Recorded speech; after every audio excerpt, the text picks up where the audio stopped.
Welcome to the Huberman Lab podcast, where we discuss science and science-based tools for everyday life. Believe it or not, being a nasal breather and avoiding being a mouth breather can actually positively impact hormones, and in particular the hormones testosterone and estrogen. In recent videos, we touched on testosterone. Testosterone is a hormone that all of us as males are trying to improve and trying to boost specifically. A few of those things that we touched on, we also kind of missed. Andrew Huberman is one guy who brought up a few of those topics that we missed on. This guy is a neuroscientist from Stanford who is well known and well renowned for his study in hormones specifically, which include testosterone. Going on podcasts like Joe Rogan's, going on Modern Wisdom more recently, and a lot of other podcasts, he touches on the topic of testosterone specifically. And so we want to learn from him, we want to learn from other people, which then brings us into our first method of increasing your testosterone. Nose breathing. Andrew Huberman actually talks about this a ton in his podcast regarding nasal breathing, sinuses, and all of the above. This one actually surprised me the most. Not that the other protocols or anything else aren't interesting, but for the fact that this one in particular, I haven't seen anywhere. Like literally Andrew Huberman in his podcast is the only place that I've seen testosterone increasing through nasal breathing. And the funny thing is that we're gonna touch on this in other protocols later on in this video, but it's gonna be for later on. For this one specifically, nasal breathing, I've been doing for years now, and I didn't even realize it. I was increasing my testosterone without even knowing I was doing that strictly through nasal breathing because I run long distances. I do endurance races. So I've ran a 50-mile ultra marathon and I'm planning on running more and more and hopefully completing a 100-mile soon. But when I do these long races, what you want to do is get your body more oxygen. What nasal breathing does is it allows your CO2 levels to be lower and your oxygen intake to be higher, more than mouth breathing. And I understand when you run fast distances and you go, or a short distance at very fast speed, right, you're probably going to have to do some mouth breathing. I understand that. When you're in competition doing those sort of things, it's needed. But if you want to increase your testosterone specifically, try nose breathing as much as possible. When you're going and playing football in competition, you need to mouth breathe a bit, which brings us right into our next protocol.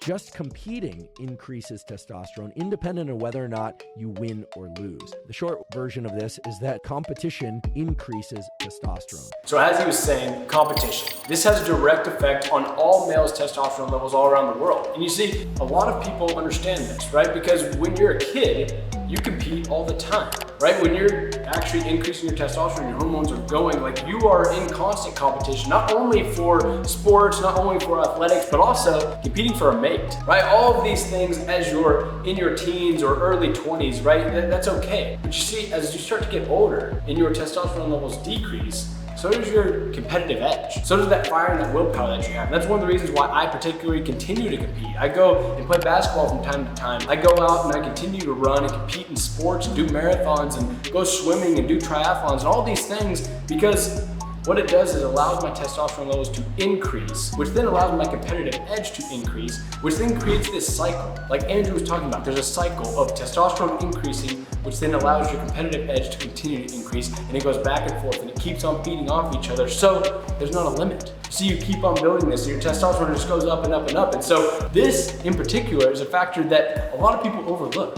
right? Because it doesn't make much sense, but it is almost exponential, right? You can keep on competing, keep on going, keep on doing more, and as you do this, you're going to run out of nutrients, you're going to run out of energy, which leads us directly into our next protocol. It's very clear that certain collections of nutrients are useful for promoting testosterone and estrogen production in their proper ratios. Vitamin D, zinc, magnesium, etc. Like you said, 3 supplements, vitamin D, zinc, and magnesium. These 3 supplements specifically are going to help increase your testosterone. All of these specifically are going to manufacture and allow your body to produce all of the hormones that it needs, reduce cortisol levels, increase testosterone levels, and basically allow your body to be fully functioning, right? Which is what we want. And a lot of things that we eat today are insufficient. They don't have enough of these vitamins. And so it's very important to, if you're not getting that in your modern everyday diet, then supplement with it, right? We have them right here. I have them, I take them every single day because there's no reason not to, right? None of these are going to have any harmful effects on you. Very, very beneficial. You might as well take all these, which then leads us into our next protocol.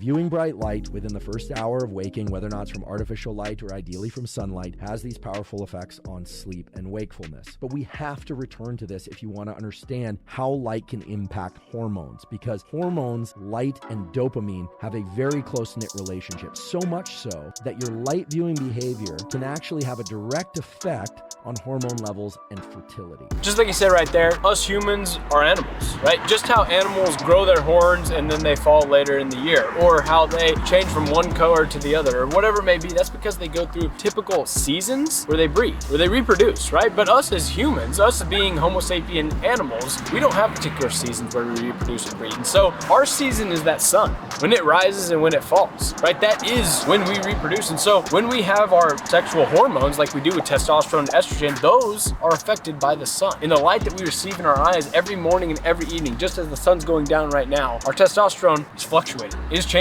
Us as males, we fluctuate on a daily basis. If you want to increase your testosterone, making sure that you're getting light in your eyes 2 to 10 minutes a day is going to be so vital and so important in regulating your hormones and ensuring that you're optimizing testosterone to the best of its ability, which is going to lead us directly into our next protocol. Getting proper sleep is important for all these aspects of health. Getting proper sleep can really offset all the reductions in testosterone and estrogen and reductions in fertility that occur if we don't get enough sleep. But seldom is it discussed how sleep actually adjusts things like testosterone and estrogen. Just like Andrew said right there, a good sleeping pattern is a requirement for higher testosterone. And just like getting sunlight in your eyes, that's going to trigger what's called the circadian rhythm. And circadian rhythm is that mechanism in our clock that allows us to get more quality sleep. And so the more quality sleep you get, or what they call REM cycle sleep, better your hormones are going to fluctuate and better you're going to perform. That ties back into earlier protocol that we talked about with nasal breathing. And one particularly is going to be blocking your mouth. When you sleep 8 hours a night, some people have what's called sleep apnea. And this is basically the mouth breathing all night. And this is where you get people who snore, or people who have just problems with breathing through their mouth while they're sleeping and they don't even realize it. And this could very well be a particular factor that is reducing their testosterone levels and they don't even know.